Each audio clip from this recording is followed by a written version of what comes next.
தேவனுடைய நாமம் மகிமைப்படுவதாக. இன்றைக்கான தெய்வீக ஆற்றலின் தலைப்பு கல்வாரியில் நிகழ்ந்த மோதல். இப்பொழுதே இந்த உலகத்திற்கு நியாய தீர்ப்பு உண்டாகிறது.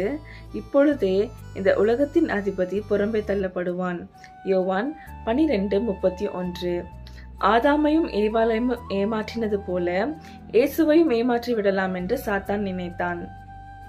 இயேசு 3 வருட ஊழியத்தில் பிரசங்கித்து அற்புதம் செய்து வந்தார். சில நாட்களுக்கு முன்பாக இயேசு எருசலேமுக்கு வந்தபோது ஓசன்னா என்று கோஷமிட்டு அவரை வரவேற்ற மக்கள் அவர் ரத்தம் சிந்தப்பட வேண்டும் என்று சில நாட்களுக்கு பின்பாக சொன்னார்.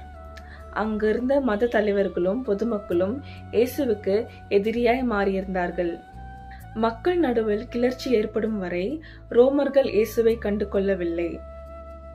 ராயனை கோபப்படுத்திடக்கூடாது என்று பயந்து அதிகாரிகள் மக்கள் கூட்டத்தின் கோரிக்கைகளுக்கு செவி கொடுத்து இயேசுவை தூக்கிலிட உத்தரவு கொடுத்தாங்க. சிலுவையில் அறைந்து கொள்வது அன்று உலகம் அறிந்திருந்ததிலேயே சாபமும் வேதனையுமான மரணமாகும். சீடர்கள், பரிசேயர்கள், ரோம கூட்டத்தார் என இவங்க யாரும் அறியாத விஷயம் என்னவென்றால், இவை எல்லாமே நடக்கும் என்று 1000 ஆண்டுகளுக்கு முன்பாகவே பரலோக நீதிமன்றத்தால் எதிர்பார்க்கப்பட்டது. ரோம காவலர்கள் இயேசுவை பிடித்து ரோம ஆளுகர்கள் அவருக்கு தண்டனை விதித்திருந்தாலும், ஆனால் தம்முடைய தியாக பலியில் நம்பிக்கை வைக்க சித்தமானவர்களுக்கு ரட்சிப்பை கொடுக்க தாமே தம் ஜீவனை கொடுக்க அவர் சித்தமாயிருந்தார் என்று யோவான் 10:15 பார்க்கிறோம். அதாவது தம்மை அடித்தவர்களுக்கும் பரியாசம் பண்ணினவர்களுக்கும் தன் கையிலே காலிலே ஆணிகள் பாய்ந்தவர்களுக்கும் அவர் தம் ஜீவனை கொடுத்தார் என்று லூக்கா 23:34 பார்க்கிறோம். இயேசுவை ஒழித்து விட்டதாக நினைத்து சாத்தான் மக்களை தூண்டினான். சீர்கெட்ட அதிகாரிகள் நீதியாகவும் நேர்மையாகவும் இருப்பதை விட தங்களை காப்பாற்றிக் கொள்வதில் மும்முரமாய் இருந்தார்கள். ஆனால் சிலுவையில் இயேசு வெற்றி பெற்றார்.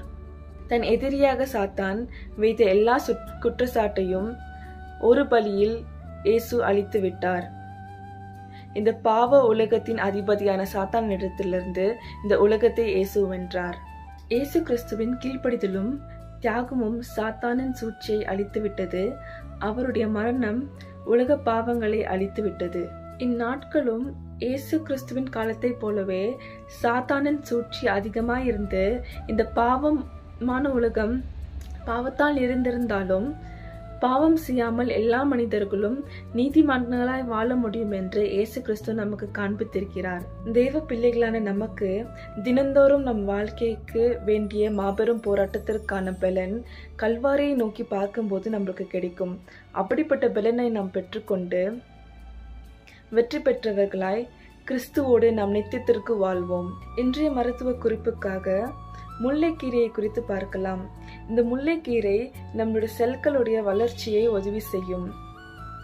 இரத்த சோகை இருப்பவர்களுக்கு இந்த கீரை ஒரு நல்ல கீரையாக இருக்கும். இதில் நிறைய விட்டமின்கள் உண்டு. அதாவது vitamin A, vitamin B, vitamin C, vitamin K, potassium மற்றும் புரோட்டீன் இதிலே அதிகமாக இருக்கிறது. நோய் எதிர்ப்பு சக்தியை இந்த கீரை அதிகப்படுத்தும். தேவன் தந்த இந்த நன்மைகளுக்காக தேவனுக்கு நன்றி செலுத்துவோம். தேவன் நம்ம எல்லோரையும் ஆசீர்வதிப்பாராக. மற்றும் ஒரு தெய்வீக ஆற்றலில் சந்திப்போம். ஆமேன்.